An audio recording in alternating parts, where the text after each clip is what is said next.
Canine dog ignores officer's whistle. What he discovered. Near the 5-year-old's toy box was Unforgivable. What happened next will leave you speechless.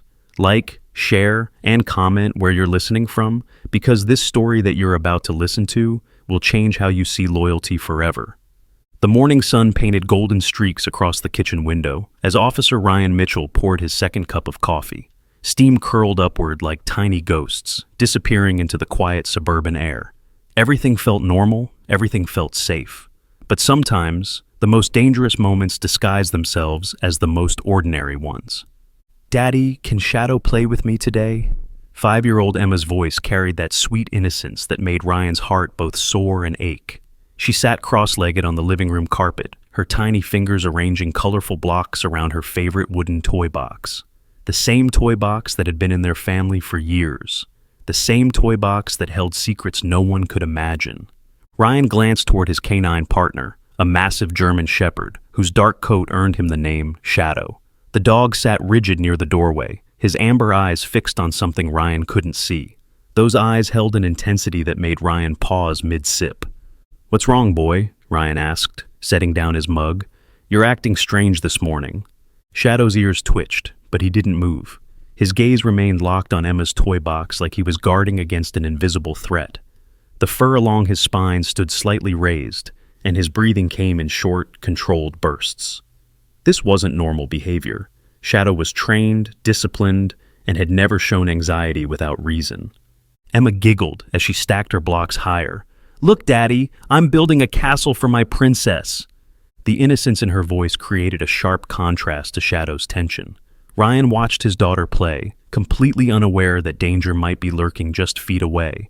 Her small hands moved with the carefree confidence of a child who believed the world was safe. Her blonde hair caught the morning light as she bent over her toys, humming a nursery rhyme their babysitter had taught her. "Shadow, come here," Ryan called, patting his thigh. The command was gentle but clear. Shadow always obeyed, always. In 3 years of partnership, the dog had never ignored a direct order. But Shadow didn't move. Instead, the German shepherd took 2 slow steps toward the toy box, his head lowered and muscles tense. A low growl rumbled in his throat, so quiet that Emma didn't notice. But Ryan heard it. He felt it in his bones. "Shadow!" Ryan's voice carried more authority this time. "Come." The dog's tail flicked once, acknowledging the command, but his paws remained planted. His nose twitched as he sniffed the air around Emma's toy box. Whatever scent he detected made his entire body go rigid with alert. Ryan set his coffee down completely and walked into the living room.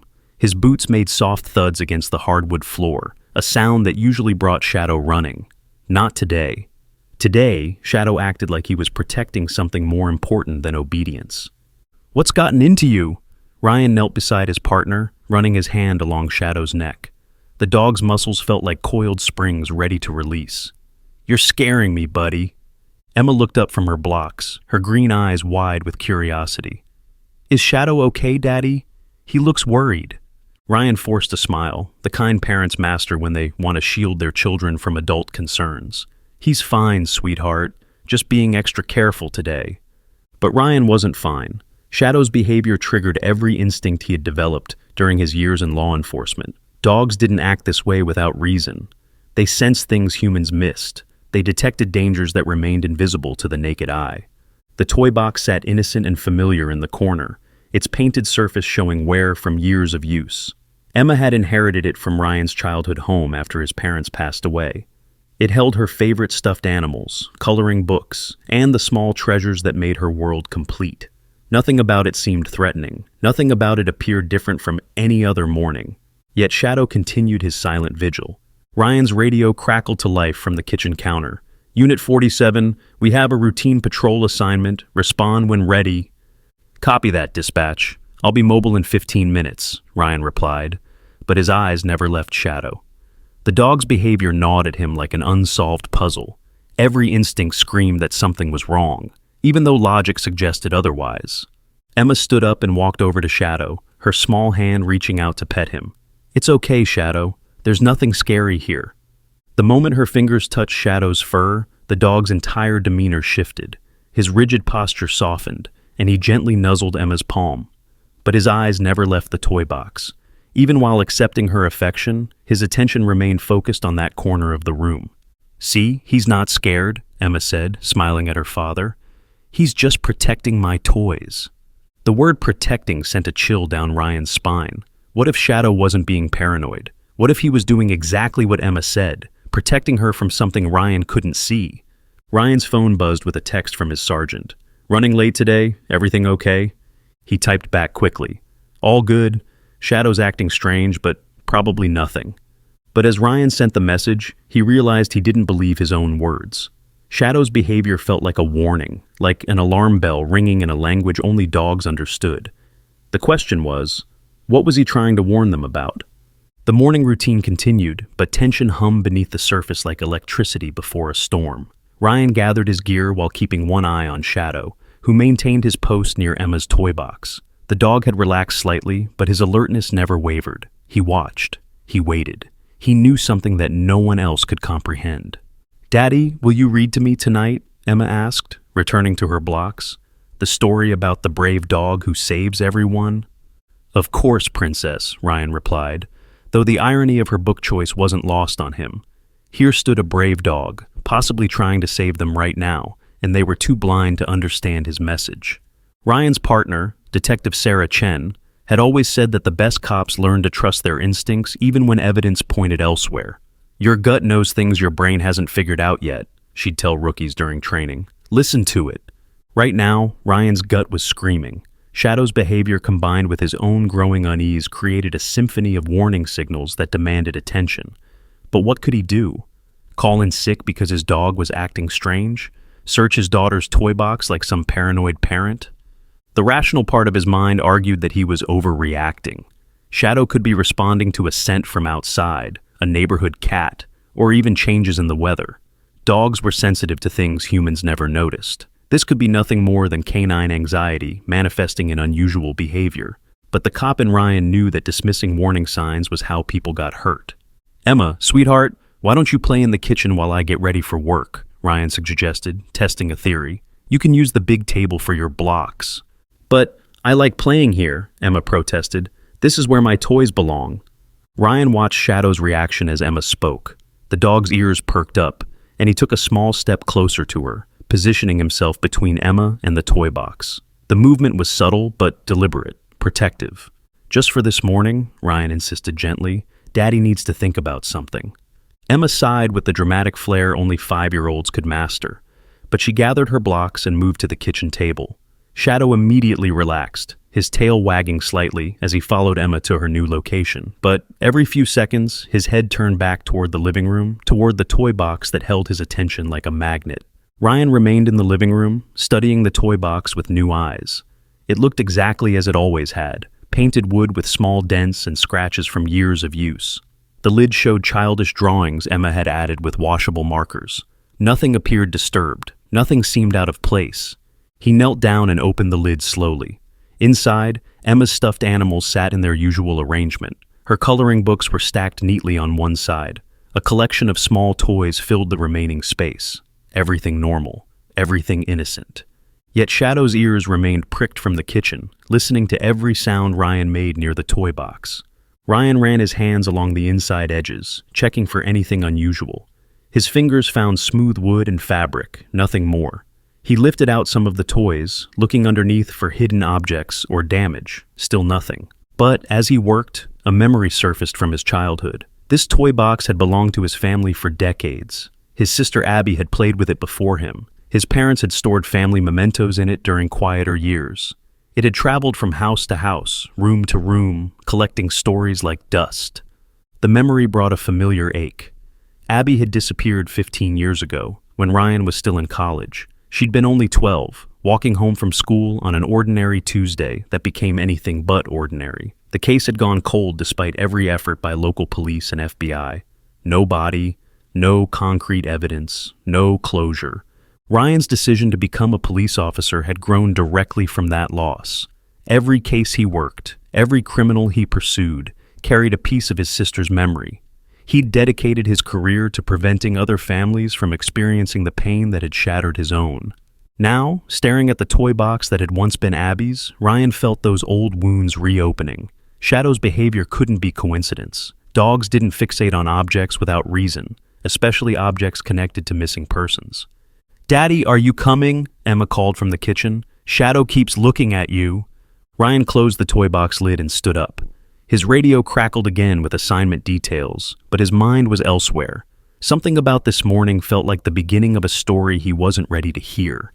Something about Shadow's behavior suggested that the past wasn't as buried as he'd believed. In the kitchen, Emma had constructed an elaborate block tower, while Shadow sat beside her chair like a faithful guardian. The dog's demeanor appeared normal now, relaxed and attentive to Emma's play. But when Ryan glanced toward the living room, Shadow's ears moved in that direction too. "I have to go to work now, Princess," Ryan said, kissing the top of Emma's head. "Mrs. Garcia will be here soon to watch you." "Okay, Daddy. Will Shadow stay with me?" Ryan looked at his canine partner, who was scheduled to accompany him on patrol, but something in Shadow's posture suggested the dog had other plans. "We'll see, sweetheart. Shadow knows what's best." As Ryan gathered his duty belt and radio, Shadow made no move toward the front door. Usually the sight of Ryan's equipment sent the dog into excited anticipation for their day together. Today, Shadow remained planted beside Emma, his commitment to staying home clear and unwavering. Ryan tried one more time. "Shadow, come on, time for work." The German Shepherd looked at Ryan with those intelligent amber eyes, and for a moment, Ryan could swear the dog was trying to communicate something urgent. Shadow's gaze moved from Ryan to the living room, then back again. The message felt clear. "I need to stay here. Something's wrong." The standoff lasted 30 seconds that felt like 30 minutes. Finally, Ryan made a decision that went against protocol, but honored the instincts that had kept him alive through dangerous situations. "Okay, boy, you win this round. Stay with Emma." Shadow's tail wagged once. Acknowledgement and gratitude rolled into a single gesture. Ryan kissed Emma goodbye and headed for the door, but paused at the threshold. Looking back, he saw Shadow positioned perfectly to watch both Emma in the kitchen and the living room beyond. The dog had chosen his post with tactical precision, like a soldier guarding multiple approach routes. "Be good for Mrs. Garcia," Ryan called to Emma, "and take care of Shadow." "I will, Daddy." As Ryan closed the front door, he couldn't shake the feeling that he was leaving his family in the care of a dog who knew more about their safety than anyone else in the house. Shadow's refusal to leave wasn't disobedience. It was loyalty expressing itself in the purest possible form. The morning sun climbed higher as Ryan drove away from his quiet suburban street, but peace remained elusive. Every instinct told him that Shadow's behavior was connected to something larger than a dog's unexplained anxiety. Every mile he drove away from home felt like a mistake. His radio remained busy with routine calls, but Ryan's mind stayed fixed on the image of Shadow standing guard over Emma and that old wooden toy box. Something was coming. Something had been there all along, waiting patiently for the right moment to reveal itself. And somehow, a loyal German Shepherd was the only one who understood the danger. The first hour of patrol felt like moving through thick fog. Ryan's mind kept drifting back to Shadow's amber eyes and the way they'd pleaded for understanding. Every routine traffic stop and welfare check felt mechanical, his body going through the motions while his thoughts remained anchored to that living room and the toy box that had somehow become the center of his world's axis. Detective Sarah Chen's voice crackled through his radio around 10:30. "Ryan, you sound distracted today. Everything okay at home?" "Shadow's acting strange," Ryan replied, pulling over to take the call properly. "He refused to come to work. Just sat there staring at Emma's toy box like it was going to explode." Sarah's laugh carried warmth and understanding. "Dogs know things we don't. Remember when my lab kept barking at that empty field last year? Turned out there was a body buried there from a decades-old case." The memory hit Ryan like cold water. Sarah's dog Max had detected decomposition that crime scene units missed during their initial sweep. The case had been reopened, solved, and closed because a pet had trusted his instincts over human assumptions. "You think Shadow's detecting something similar?" Ryan asked, though part of him already knew the answer. "I think Shadow's a smart dog with good instincts," Sarah replied carefully. "And I think you inherited those same instincts from your father. Trust them."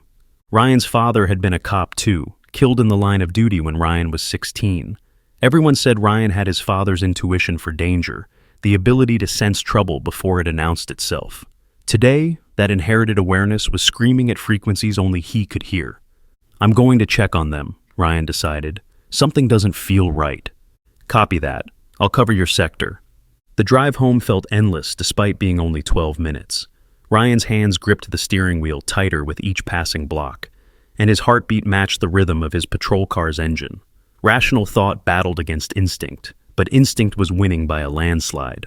Mrs. Garcia met him at the front door, her weathered face creased with confusion. "Officer Mitchell, I wasn't expecting you back so soon. Is everything all right?" "Where's Emma?" Ryan asked, scanning the living room. Shadow sat in exactly the same position he had occupied that morning, his attention fixed on the toy box like a sentinel guarding ancient secrets. "She's upstairs taking her nap," Mrs. Garcia replied. "That dog of yours hasn't moved from that spot since you left. Won't eat his treats, won't play with Emma, just sits there watching that corner." Ryan approached Shadow slowly, noting how the dog's ears swiveled toward him, while his eyes remained locked on the toy box. "What is it, boy? What are you trying to tell me?" Shadow's tail wagged once, then he stood and walked to the toy box. His behavior was deliberate, almost ceremonial. He placed one paw on the lid and looked back at Ryan with an expression that seemed to say, "Finally, you're ready to listen." "Has he done this before?" Ryan asked Mrs. Garcia. "Every day since I started watching Emma 3 months ago," she replied.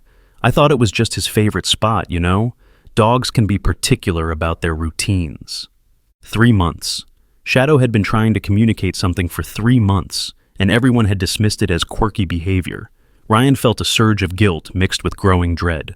What if they'd ignored a warning that could have prevented something terrible? Ryan knelt beside the toy box and opened it again, this time with Shadow watching intently. The contents appeared identical to that morning's inspection, but now Ryan examined everything with forensic attention. Each stuffed animal, every coloring book, all of Emma's small treasures received careful scrutiny. Shadow whined softly and pawed at the box's interior wall. His claws scraped against the wood with gentle persistence, and Ryan realized the dog was trying to show him something specific. "What is it, Shadow? What am I missing?" The German Shepherd's paw scratched at the same spot repeatedly, a section of the toy box's left wall that looked no different from the rest. But when Ryan pressed his hand against that area, he felt something unusual. The wood gave slightly under pressure, like it wasn't solidly attached to the frame. Ryan's pulse quickened. He pulled out all of Emma's toys and examined the box's construction more carefully. What he'd assumed was solid craftsmanship now revealed subtle inconsistencies. The left wall wasn't quite flush with the others. The wood grain didn't match perfectly. Someone had modified this toy box. "Mrs. Garcia, could you check on Emma? Make sure she's still sleeping?" "Of course," the elderly woman replied, her voice carrying new concern. "Officer Mitchell, is something wrong?" "I don't know yet. Just please check on her." Alone with Shadow, Ryan used his pocket knife to probe the edges of the suspicious wall panel. The blade slipped into a narrow gap he hadn't noticed before, and with gentle pressure, the panel shifted. It wasn't nailed or glued in place. It was designed to be removable. Shadow's excitement increased. His tail wagged faster, and he made small sounds of encouragement as Ryan worked. The dog knew they were close to discovering whatever secret he'd been guarding. The panel came free with a soft scraping sound, revealing a hidden compartment roughly 6 inches deep. Ryan's flashlight beam pierced the darkness, illuminating objects that had no business being in a child's toy box. His breath caught in his throat. A bundle of faded cloth sat wrapped around something small and metallic. Beside it, a cassette tape recorder from the 1980s, its plastic case yellowed with age. These items belonged to a different era, a time when Emma wasn't even born, and Ryan was still a child himself. Shadow whined again, softer now, as if the dog understood they'd crossed a threshold from suspicion into confirmed danger. Ryan's hands shook as he lifted the cloth bundle. It felt heavier than fabric should, and when he unwrapped it, his world tilted on its axis. Inside the cloth was a small silver locket, tarnished but recognizable. Engraved on its surface were initials that made his vision blur, A.M. Abby Mitchell. But it was the dark stains on the cloth that made Ryan's stomach lurch. Even 15 years later, even faded and old, he recognized the rust-colored patches as dried blood.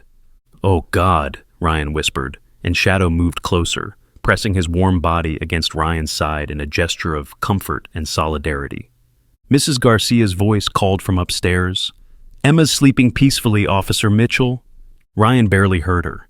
His attention was consumed by the cassette recorder, its presence in this hidden compartment, promising answers he wasn't sure he was ready to hear. But after 15 years of questions, after 15 years of wondering what had happened to his little sister, he had to know. His fingers found the play button, and for a moment he hesitated. Some doors, once opened, could never be closed again. Some knowledge carried weight that changed everything that came after. Shadow looked up at him with those intelligent amber eyes, and in them Ryan saw understanding. The dog had been trying to prepare him for this moment, had been standing guard over these secrets, waiting for the day when Ryan would be ready to face the truth. The cassette recorder clicked softly as Ryan pressed play. Static filled the air for several seconds. Then a voice emerged from the past like a ghost materializing in broad daylight. A young girl's voice, frightened and small. "Please don't hurt me. I want to go home. I want my mom and dad." Abby's voice. 15 years older, distorted by the old recording equipment, but unmistakably his sister's voice. Ryan's hands clenched into fists as more voices joined the recording. An adult man speaking in low, threatening tones. Words too muffled to understand clearly, but the menace in his tone came through perfectly. Then Abby again, crying now, begging. "I won't tell anyone. I promise I won't tell. Please just let me go home." The recording quality made specific words difficult to distinguish, but the emotional content was devastatingly clear. Fear, desperation, a child pleading for her life with someone who had already decided her fate. Shadow whined and placed his head on Ryan's lap, offering what comfort he could, while Ryan listened to his sister's final moments. The recording continued for several more minutes, documenting horror that Ryan had imagined in his worst nightmares but never hoped to confirm. Then came the worst part. Abby's voice, weaker now, speaking words that would haunt Ryan forever. "Tell Ryan I love him. Tell him I'm sorry I can't come home." The tape ended with silence more deafening than any scream. Ryan sat on the floor of his living room, holding his sister's locket and staring at evidence of her murder, while Shadow maintained his patient vigil. 15 years of questions had been answered in 5 minutes of audio hell, but answers brought new questions, darker ones that demanded investigation. Who had made this recording? Why had they kept it? And most importantly, how had it ended up hidden in a toy box that had belonged to Ryan's family for decades? The locket, the blood-stained cloth, the recording, they weren't just evidence. They were trophies. Someone had collected mementos of Abby's death and hidden them in plain sight, knowing that Ryan would eventually inherit the toy box and pass it down to his own daughter.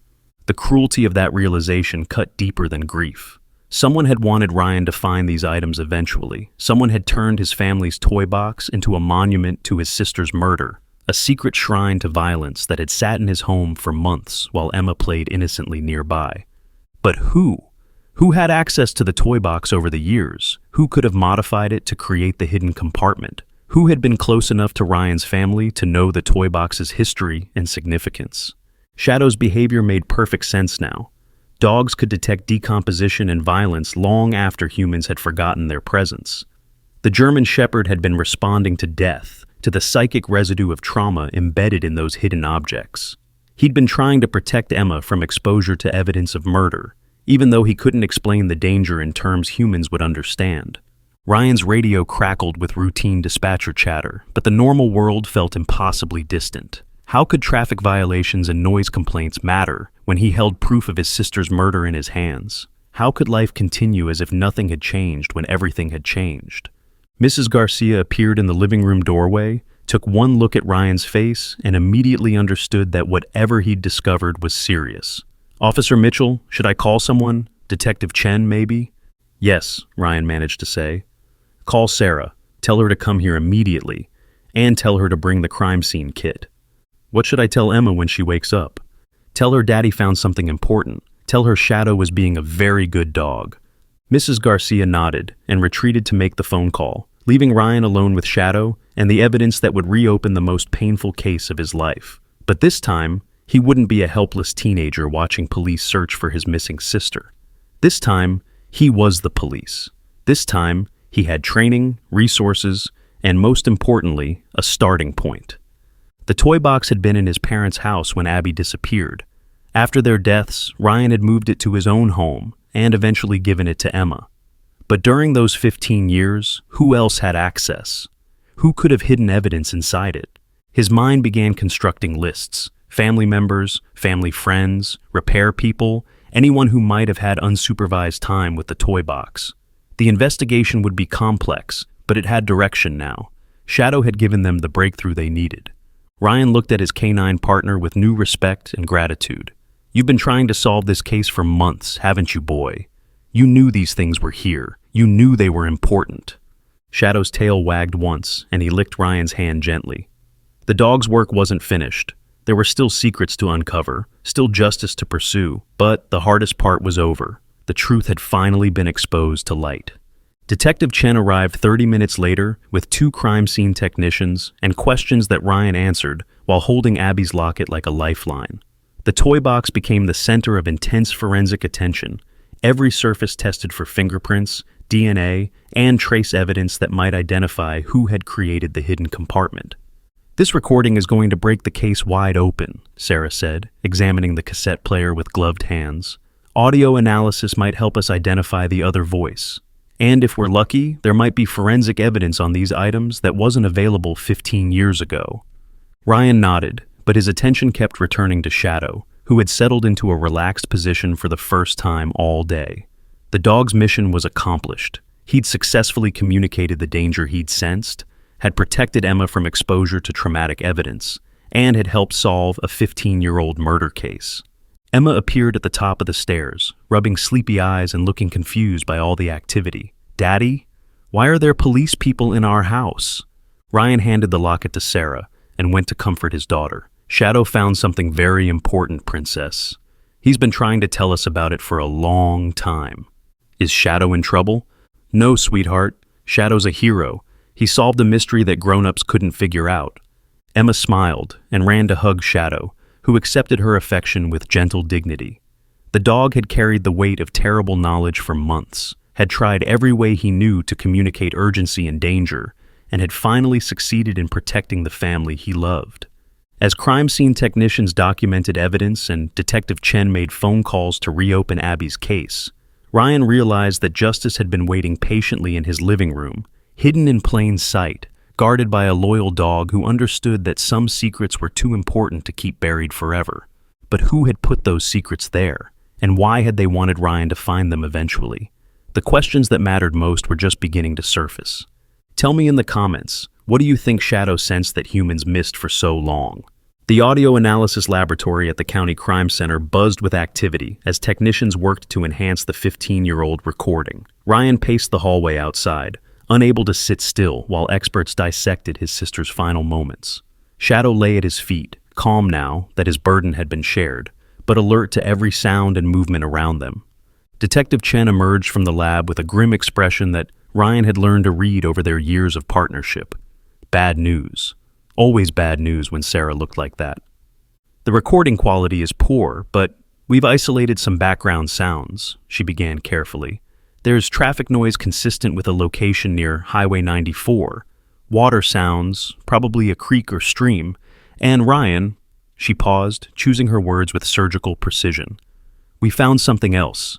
Ryan's stomach clenched. "What?" "There's a second recording on the tape. It was made several hours after the first one. The same man's voice, but different content. He's talking to someone else, someone who wasn't present during Abby's—" Sarah struggled with the words. "During the primary incident." "Show me." In the laboratory, Ryan listened through headphones as enhanced audio revealed conversations that had been buried under decades of tape degradation. The second recording made his blood run cold. "It's done. The girl won't be a problem anymore." The same voice that had terrorized Abby now spoke with casual indifference, like discussing the weather. A second voice responded, younger, nervous. "What about the evidence? What if someone finds—" "No one's going to find anything. I've got it all secured. Insurance, you might say." "Insurance?" "Someday, when the heat dies down, when everyone stops looking, we'll put these items somewhere special. Somewhere her family will eventually find them. Let them live with the knowledge of what really happened." Ryan ripped off the headphones, his hands shaking with rage. "They planned this. They wanted my family to suffer twice, once when she disappeared, and again when we found proof of how she died." Sarah's jaw was set in the hard line that preceded her most dangerous moods. "We're going to find these bastards, Ryan. Both of them. But the investigation hit immediate obstacles. 15 years had passed. The second voice on the recording was too distorted for identification. No fingerprints survived on the evidence, except for Abby's own. The blood, while confirmed to be hers, provided no DNA from her attackers. Ryan spent sleepless nights poring over old case files, searching for connections he might have missed as a grieving teenager. Shadow rarely left his side during these sessions, sensing his partner's emotional turmoil and providing silent support. "There has to be something," Ryan muttered, spreading crime scene photos across his kitchen table. The toy box modification wasn't amateur work. Someone with carpentry skills did this, someone who knew our family routines. Emma appeared in the doorway, clutching her favorite stuffed elephant. "Daddy, why are you sad all the time now?" Ryan's heart broke a little more. Since finding the evidence, he'd been so consumed with grief and investigation that he'd neglected the most important person in his world. "Come here, princess." Emma climbed onto his lap, and Shadow moved closer to form their familiar protective triangle. "I found something that made me remember my sister. She went away a long time ago, before you were born." Did she go to heaven like Mommy? Ryan's wife had died in a car accident when Emma was 2. Another loss, another hole in their small family that Shadow helped fill with unconditional love and loyalty. "Yes, sweetheart, she went to heaven, but now I know more about what happened to her, and it makes Daddy feel sad and angry at the same time." Emma studied his face with the serious expression children wore when trying to understand adult emotions. "Shadow found her, didn't he? That's why he was watching my toy box." "Shadow found something she left behind. He's very smart." "Will the bad people go to jail?" Ryan hugged his daughter tighter. "I'm going to make sure they do, princess. That's Daddy's job." That night, after Emma was asleep, Ryan received a phone call that changed everything. Detective Chen's voice carried excitement he hadn't heard since they'd cracked the Morrison arson case. "Ryan, we got a hit on the voice analysis. The primary subject, the man who spoke to Abby, his vocal patterns match someone in the database." Ryan was already reaching for his car keys. "Who?" "Marcus Webb, convicted of aggravated assault in 2003, served 8 years, released on parole in 2011. But here's the interesting part. He worked construction jobs around your parents' neighborhood in 2009 and 2010. 2 years before my parents died, 2 years before I inherited the toy box." "Exactly. Webb had access to your family home during repairs your mother hired him to do. Kitchen renovation, if the work permits are accurate." Ryan's mind raced through possibilities. Webb would have had unsupervised time in the house. He could have modified the toy box then, hiding evidence for future discovery. But who was the second voice? Who had helped him plan this psychological torture? Where is Webb now? That's where it gets complicated. He violated parole 6 months ago. Disappeared completely.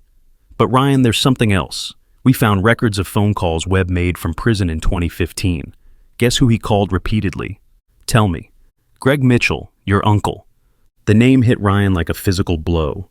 Uncle Greg, his father's younger brother, who had helped arrange his parents' funerals. Uncle Greg, who had suggested that Ryan keep family heirlooms like the toy box for Emma to enjoy someday. Uncle Greg, who had been present during every major moment of Ryan's life since Abby's disappearance. No, Greg wouldn't. He's family. He helped us through everything. "Ryan, I need you to think carefully. When did your uncle first suggest you keep the toy box?" The memory came back with devastating clarity. 3 years ago, when Emma was 2, Greg had visited for Christmas. He'd noticed Emma playing with blocks on the floor and mentioned that it was a shame the family toy box was just sitting in storage.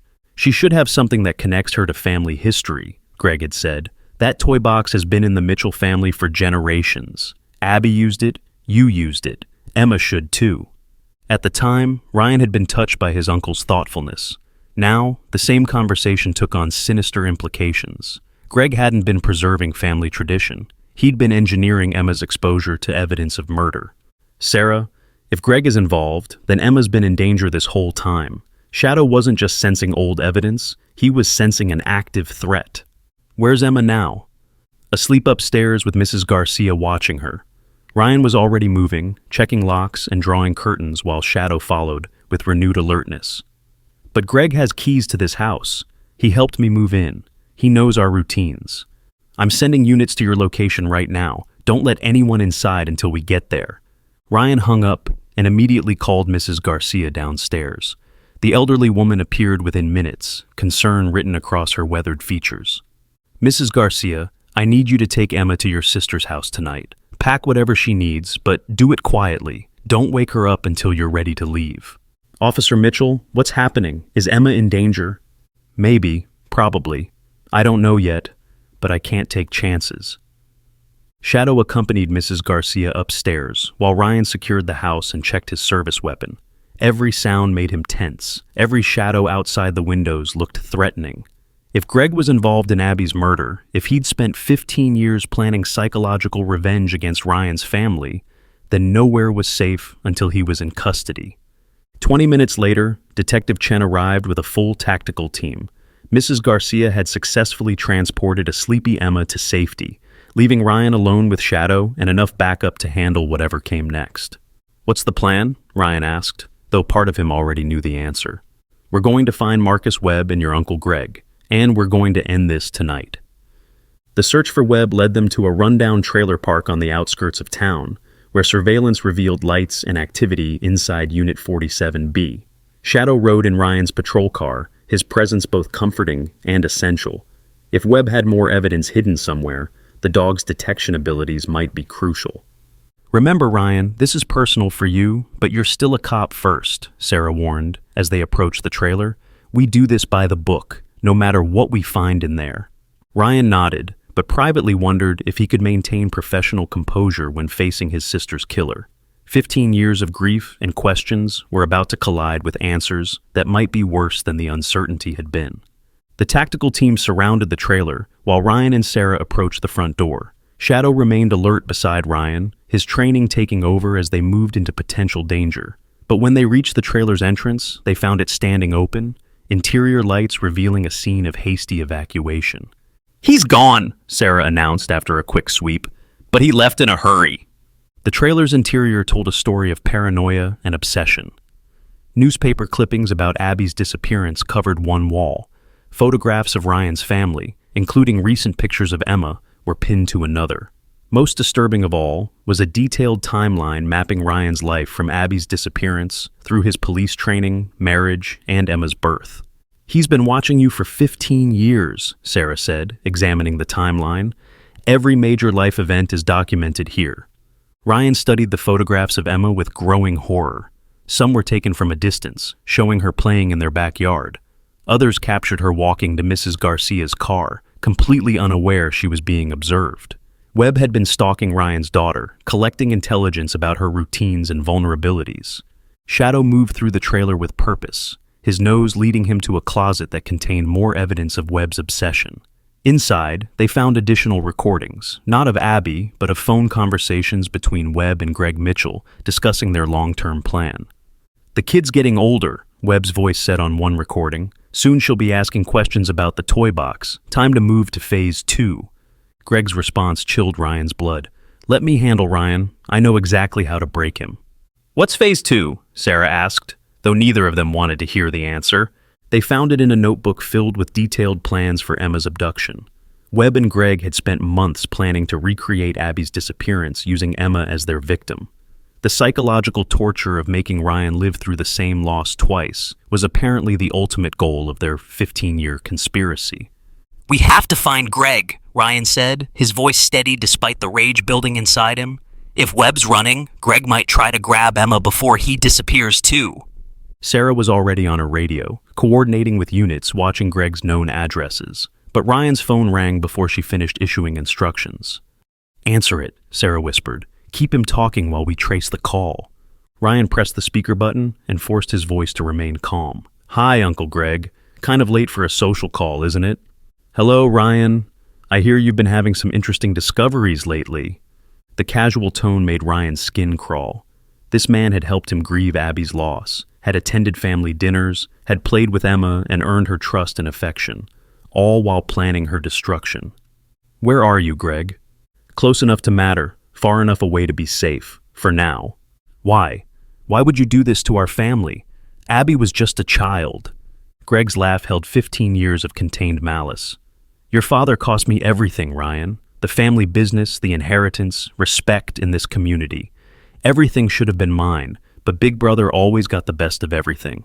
Even after he died, he got the hero's funeral while I remained invisible. So, you killed his daughter for revenge? I created justice. Your father needed to understand loss the way I understood loss. Unfortunately, he died before the lesson was complete. But you're here to finish his education. Sarah was making rapid hand signals to the tactical team, but Ryan couldn't focus on anything except the hatred in his uncle's voice. This man had destroyed 2 generations of Ryan's family and was planning to destroy a third. It's over, Greg. We found Webb's trailer. We have the evidence. We know everything. You know nothing. Marcus was the expendable one, the one who did the dirty work while I planned the beautiful symphony of your destruction. But he served his purpose, just like Abby served hers. The line went dead. Ryan stared at his phone while tactical teams mobilized around him. Shadow pressed against his leg, offering what comfort he could, while chaos erupted in radio chatter and urgent commands. We'll find him, Sarah promised, and we'll end this. But Ryan wondered if they'd find Greg before Greg found Emma. 15 years of planning had led to this moment, and a cornered predator was the most dangerous kind. What do you think Greg's final move will be? And can Shadow protect Emma one more time? The investigation moved with the speed of controlled desperation. Within an hour of Greg's phone call, every law enforcement agency in 3 counties had been mobilized. Amber alerts flashed across electronic highway signs, and Bolo notices filled police databases with Greg Mitchell's description and known vehicle information. But Ryan knew they were fighting against time and a 15-year head start. He's had years to plan escape routes, Ryan told Detective Chen as they coordinated search efforts from the command center set up in the police station parking lot. Greg knows every back road, every safe house, every place someone could disappear in this region. Shadow lay at Ryan's feet, the German Shepherd's alertness never wavering despite the long night. The dog seemed to understand that their mission wasn't complete, that danger still threatened the family he'd sworn to protect. Sarah studied a map covered in red pins marking Greg's known associates and properties. What about the lumber yard? Your uncle worked there for 20 years before the family business collapsed. He'd know every building, every hiding spot. It's been abandoned since 2018, Ryan replied, but even as he spoke, memory stirred. Wait, Greg mentioned that place during Dad's funeral, said it held too many memories to ever be sold. What if he's been using it as a base of operations? The lumberyard sat 15 miles outside town, a sprawling complex of warehouses and storage buildings that had once employed half the county. Now it stood empty, its rusted gates padlocked and posted with no trespassing signs that everyone ignored. Local teenagers used it for parties. Homeless veterans sheltered in its abandoned offices. It was the perfect place for someone to hide while planning their next move. We need to move fast, Sarah decided. If Greg's there, he won't stay long. And if Emma... She didn't finish the sentence, but everyone understood the implications. The tactical team loaded into unmarked vehicles, while Ryan suited up in body armor that felt impossibly heavy. Every minute of delay increased the chances that Greg would disappear forever, taking his secrets and his hatred to some distant location where justice could never reach him. Ryan, Sarah grabbed his arm before he could follow the tactical team. You can't let emotion override training tonight. I know this is personal, but Emma needs you thinking like a cop, not like a grieving brother. I know, but Sarah, if he's hurt Emma, if he's done to her what he did to Abby, Ryan's voice broke on his sister's name, then we'll deal with that when we find her. Right now, we assume she's safe with Mrs. Garcia's sister. We assume Greg is running scared and making mistakes. We assume we're going to end this tonight. Shadow stood and moved toward the vehicles, his body language indicating readiness for whatever came next. The dog had spent months protecting Emma from evidence of past violence. Tonight, he might need to protect her from immediate danger. The lumberyard appeared deserted as their convoy approached through the moonless darkness. No lights, no vehicles visible, no signs of recent activity. But Ryan's experience had taught him that appearances could be deadly deceptions. Heat signatures show 2 warm bodies in the main warehouse, the tactical commander reported through their radio headsets. Adult-sized, both stationary. Could be Greg and Webb, Sarah whispered. Or it could be nothing. Homeless people use these buildings for shelter. Only one way to find out. The team moved through the complex with practiced precision, Shadow accompanying Ryan as they approached the main warehouse from the east entrance. The building's interior was a maze of abandoned equipment and storage areas that provided countless hiding spots for an ambush. Ryan's flashlight beam cut through the darkness, revealing empty space and shadows that seemed to move with lives of their own. Shadow remained alert but calm, his behavior suggesting no immediate threat in their vicinity. Then they heard voices. "Should have killed him years ago," a man's voice said from somewhere deep in the warehouse. "This whole plan was too complicated from the beginning." "Killing him wouldn't have been enough," Greg's familiar voice replied. "I wanted him to suffer the way I suffered. I wanted him to understand loss." Ryan's blood turned to ice. They were talking about him. After 15 years, he was finally hearing the men who had destroyed his family discuss their crimes like reviewing a business plan. The tactical team positioned themselves around the warehouse while Ryan and Sarah moved closer to the voices. Shadow followed with silent steps, his training suppressing every instinct to bark or growl at the approaching confrontation. Through gaps in stacked lumber, they could see two figures seated at a makeshift table, illuminated by battery-powered lanterns. Greg looked older than Ryan remembered, his hair completely gray and his face marked by years of carried hatred. Beside him sat Marcus Webb, a large man with calloused hands and eyes that held no warmth. "The kid's safe for now," Webb was saying, "but if the cops get too close, we stick to the plan. She disappears just like her aunt did." Ryan's hand moved to his service weapon, but Sarah caught his wrist and shook her head. They needed to hear more, needed to understand the full scope of Greg's plan before moving to arrest him. 15 years I've waited for this," Greg continued. 15 years of watching Ryan live the life that should have been mine. Good job, pretty wife, perfect daughter. Everything handed to him because he had the Mitchell name and the hero father. "Your brother's been dead for 9 years, Webb pointed out. "This revenge is getting stale." "My brother's legacy lives on in Ryan. Every time I see that boy in his police uniform, every time I watch him play the hero, I see my father choosing the wrong son to inherit everything. I see opportunities stolen from me by genetics and birth order."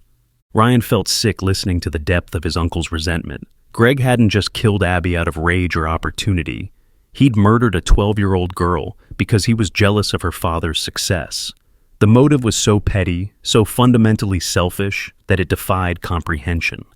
"Where's the girl now?" Webb asked, and Ryan's attention sharpened. "Safe, hidden, waiting for the right moment to serve her purpose." "I thought you said she was with the babysitter's family." "I lied." Greg's smile was visible even in the dim light. "Emma's much closer than anyone realizes. And when Ryan comes looking for answers, he'll find more than he bargained for." Sarah's eyes widened with alarm, and she began making hand signals to the tactical team. If Emma wasn't safe with Mrs. Garcia's sister, if Greg had somehow taken her despite their precautions, then every second of delay increased the danger. "Where is she, Greg?" Webb pressed. "Somewhere Ryan will never think to look. Somewhere that will destroy him completely when he finally understands." Ryan couldn't wait any longer. Emma's safety mattered more than gathering evidence or following protocol. He stepped out from behind the lumber stack with his weapon drawn and his voice carrying 15 years of accumulated rage. "Where is my daughter?" Greg's reaction was immediate and chilling. He smiled. Not surprise, not fear, but satisfaction at seeing Ryan's desperation. "Hello, nephew.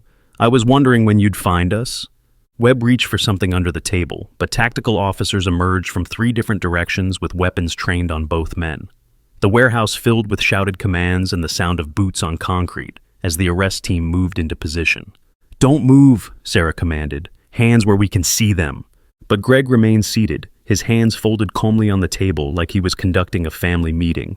"You're too late, Ryan. You've always been too late." "Where is Emma?" Ryan's voice cracked with desperation. "Close enough to hear you calling for her. Far enough away that you'll never reach her in time." The tactical team secured Webb, who offered no resistance once he realized the situation was hopeless. But Greg continued to sit calmly, his smile growing wider as Ryan's panic became more visible. Ryan took a step forward, but Sarah caught his arm. "Don't let him bait you. This is what he wants, to see you lose control."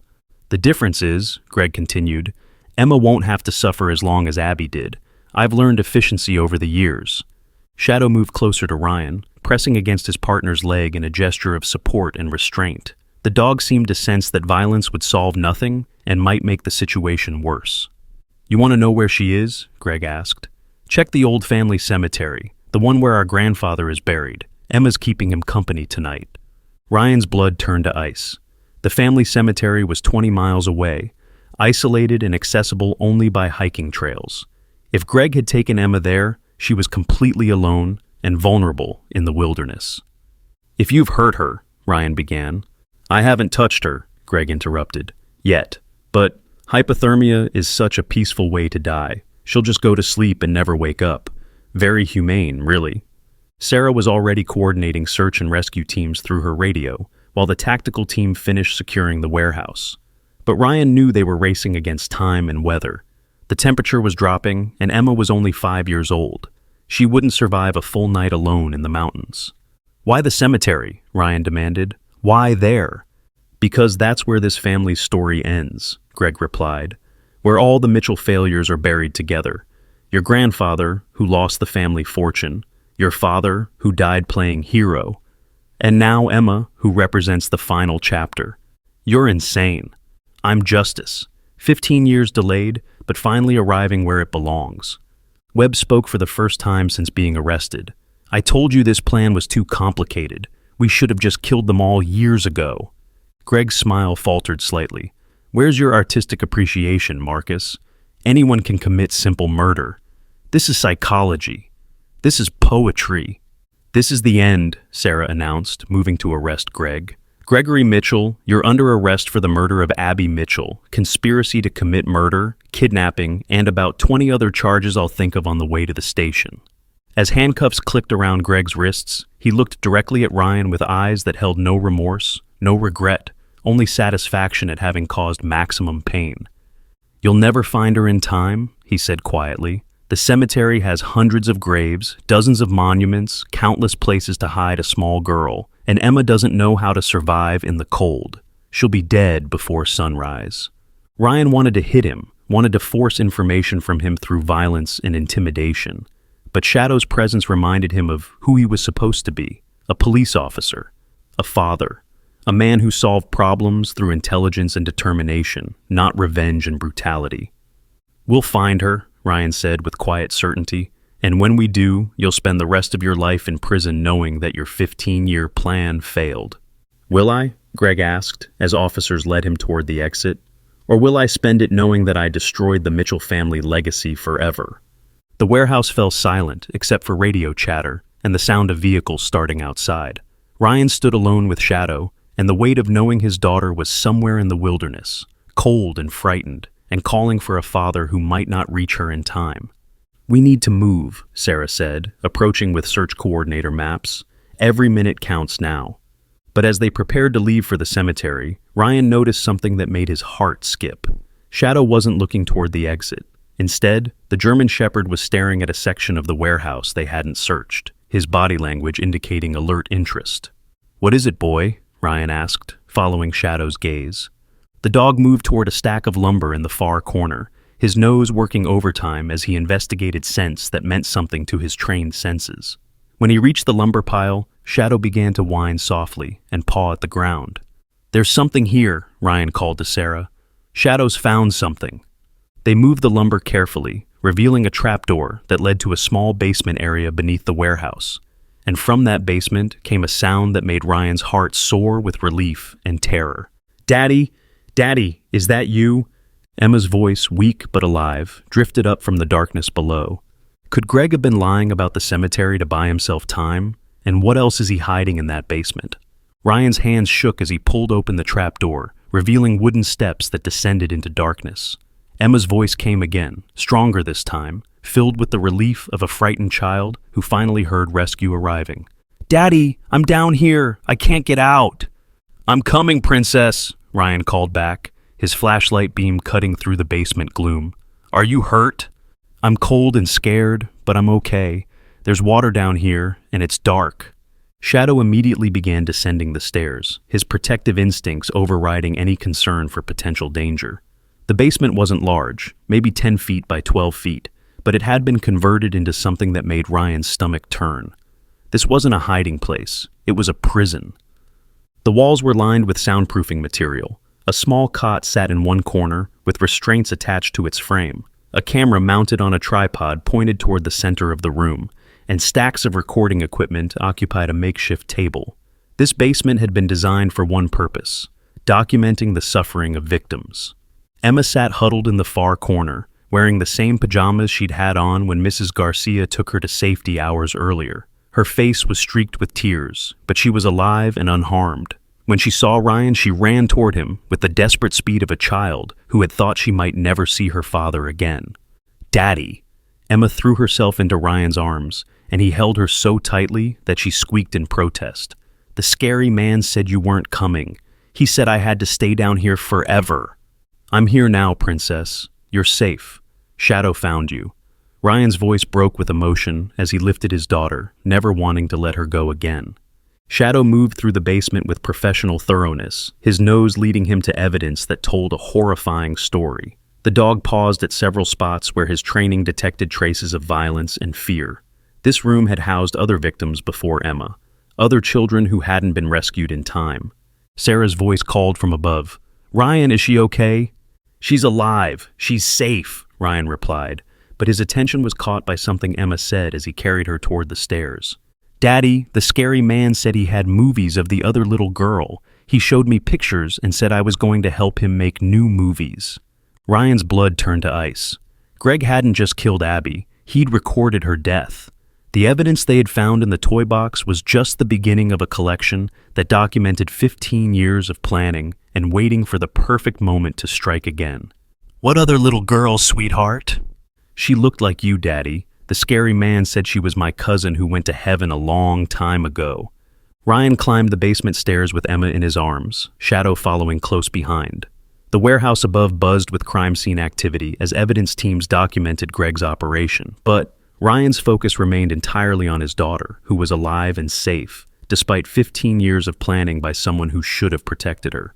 Detective Chen met them at the top of the stairs, her expression mixing relief with professional concern. "Emma, sweetheart, are you hurt anywhere? Do you need a doctor?" Emma shook her head against Ryan's shoulder. "I just want to go home, and I want Shadow to come with us." "Shadow's definitely coming home," Ryan promised, though he wondered if any of them would ever feel truly safe again. The evidence teams worked through the night, documenting a basement that contained proof of Greg's obsession spanning over a decade. Video recordings, photographs, and detailed journals revealed the depth of his psychological dysfunction. He hadn't just planned Emma's abduction, he'd fantasized about it, researched it, and prepared for it with the dedication of someone whose entire existence revolved around causing pain. "This isn't random violence," the FBI behavioral analyst explained to Ryan as Emma slept in a nearby medical unit. "Your uncle has spent 15 years developing elaborate revenge fantasies. The murder of your sister was just the opening act of a much larger psychological torture plan." "What do you mean?" "He recorded Abby's death, but he never intended for those recordings to remain hidden forever. He wanted you to find them eventually, wanted you to experience the trauma of hearing your sister's final moments. Then he planned to recreate that trauma by taking Emma." Ryan felt sick thinking about the calculated cruelty involved. "So, the toy box was always meant to be discovered?" "Eventually, yes, but something accelerated his timeline. Our analysis suggests he became concerned that you might move away, or that Emma might outgrow the toy box before his plan could be completed. Shadow's behavior probably indicated to him that discovery was imminent." Shadow lay beside Emma's medical bed, the German Shepherd's vigil never wavering, even though the immediate danger had passed. The dog seemed to understand that his work was almost finished, but not quite complete. "There are others," Detective Chen told Ryan after the second day of questioning. Greg kept detailed files on at least 6 other children in the county, all girls between ages 5 and 8, all from families he felt had somehow wronged him over the years. He was planning a series of kidnappings? More than that, he was planning to systematically destroy every family he blamed for his own failures. Your family was just the beginning. Ryan watched through the glass as Greg sat calmly answering questions, with the detached air of someone discussing weather patterns. No remorse, no emotional reaction to descriptions of the terror he'd inflicted on children. Just cold satisfaction at having caused maximum psychological damage. "He keeps asking about Emma," Sarah reported. "Wants to know if she's having nightmares, if she's afraid to sleep alone, if she's asking questions about what happened. He's disappointed that his plan didn't work completely." "What do you mean?" "Emma's resilience. She's processing the trauma remarkably well for a 5-year-old. Child psychologists say her strong bond with you and Shadow is providing the emotional stability she needs to recover. Greg expected her to be permanently damaged by the experience. Ryan felt a surge of pride mixed with protective anger. Emma's strength was defeating Greg's cruelty in ways that legal punishment never could.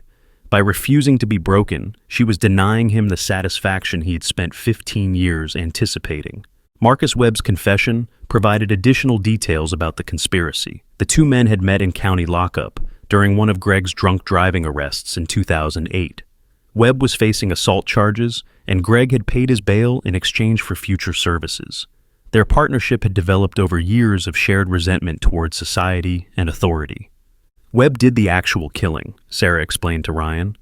But every detail was planned by your uncle. The location, the method, even the psychological torture were all Greg's design. Webb was just the expendable tool who carried out the violence. What about the other families Greg was targeting? We've notified everyone and implemented protection protocols. But Ryan, most of those children were never in immediate danger. Greg was obsessed with you specifically. The others were backup plans in case his primary revenge scenario didn't provide sufficient satisfaction. The realization that Emma had been the main target of 15 years of planning made Ryan feel simultaneously grateful and horrified. They had prevented a catastrophe, but only barely, and only because Shadow had detected danger that everyone else missed. A week after the arrests, Ryan finally felt safe enough to bring Emma home. The house had been thoroughly searched and secured, but more importantly, Shadow's behavior indicated no remaining threats. The German Shepherd moved through their home with relaxed confidence, his protective instincts satisfied that danger had passed. "Daddy, will the scary man ever come back?" Emma asked as Ryan tucked her into bed on their first night home.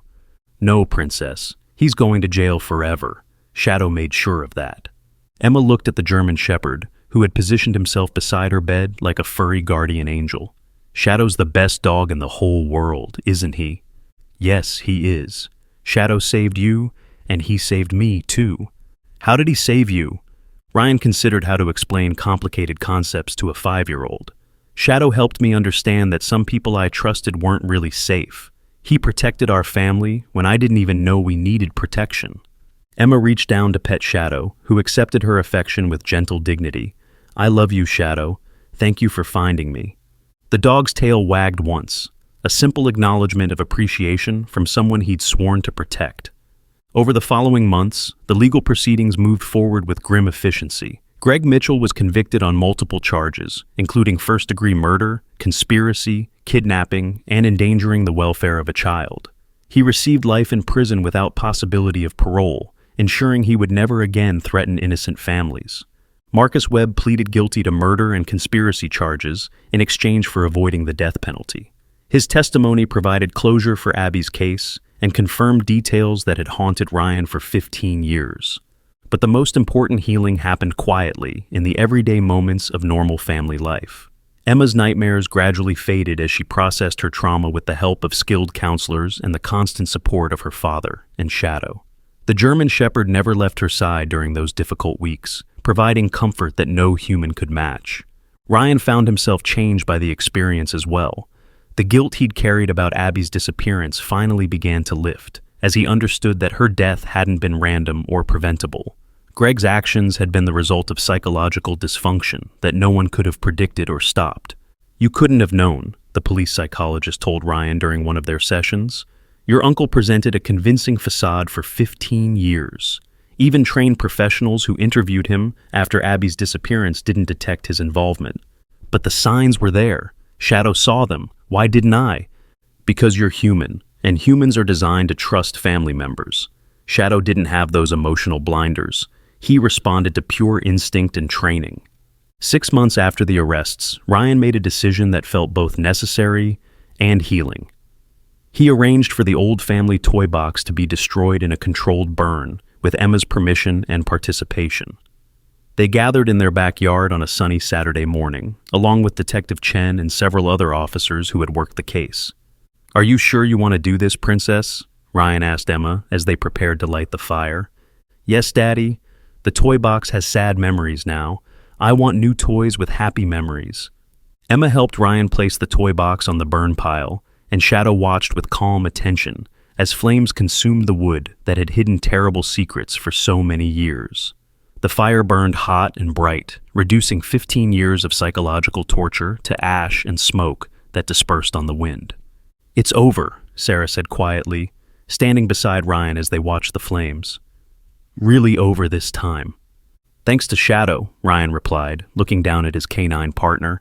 He knew something was wrong before any of us understood the danger. After the fire burned down to embers, Emma ran to hug Shadow with the uninhibited affection of a child who had learned to treasure those who protected her. "I'm going to tell everyone at school that you're a hero dog," she announced. Shadow's tail wagged in response, but his attention remained focused on Emma and Ryan. His job was protection, not recognition. Fame meant nothing compared to the safety of the family he'd sworn to guard. That evening, as Ryan tucked Emma into her new bed in a bedroom redecorated to erase any memories of her ordeal, she asked a question that surprised him with its maturity. "Daddy, do you think Aunt Abby knows that we caught the bad man?" Ryan considered his answer carefully. "I think she knows, Princess, and I think she's proud of Shadow for taking care of us. I wish I could have met her. You would have loved her, and she would have loved you. She was brave and smart and kind, just like you're going to be when you grow up." Emma smiled and settled into her blankets with Shadow positioned beside her bed.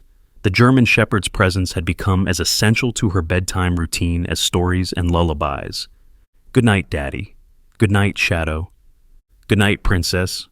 Ryan turned off the lights and walked downstairs, but he could hear Emma continuing to whisper to Shadow in the darkness. The dog listened with patient attention, providing comfort that helped heal wounds no one else could even see. Later that night, Ryan sat on his back porch with a cup of coffee and watched stars appear in the clear sky. Shadow joined him after Emma fell asleep. The German Shepherd's quiet presence a reminder of loyalty that transcended human understanding. "Thank you," Ryan said quietly, scratching behind Shadow's ears, "for everything. For saving Emma, for solving Abby's case, for protecting our family when I couldn't protect them myself." Shadow leaned against Ryan's leg, accepting gratitude with the same quiet dignity he brought to everything else. The dog didn't need thanks or recognition. He needed only the knowledge that his family was safe and his duty was complete. Ryan thought about the future they could build, now that the past had finally been resolved. Emma would grow up knowing she was loved and protected. The truth about Abby's death would no longer haunt their family, and Shadow would continue standing guard over them all, loyal and watchful, and ready to face whatever challenges tomorrow might bring. Justice had been served, secrets had been revealed, healing had begun, and a loyal German Shepherd had proven once again that love and dedication could overcome even the darkest human intentions. The story was finally complete. The Mitchell family could move forward without the shadow of unsolved tragedy hanging over their future. Thanks to Shadow's instincts and unwavering loyalty, Emma would grow up safe and loved, protected by a dog who understood that some bonds are stronger than words can express. As Ryan finished his coffee and prepared to go inside, Shadow rose and performed one final patrol of their property, checking every corner and shadow before settling in for the night. Old habits died hard, and protection was a lifetime commitment. But for the first time in 15 years, the Mitchell family could sleep peacefully, knowing that justice had been served and that Shadow would always be watching over them. If you think this story moved you, drop a comment below sharing what moment hit you the hardest. Like this story, share it with others who need to hear about true loyalty, subscribe for more incredible true stories, and let us know in the comments where you're listening from. Your support means everything as we continue bringing you stories that matter.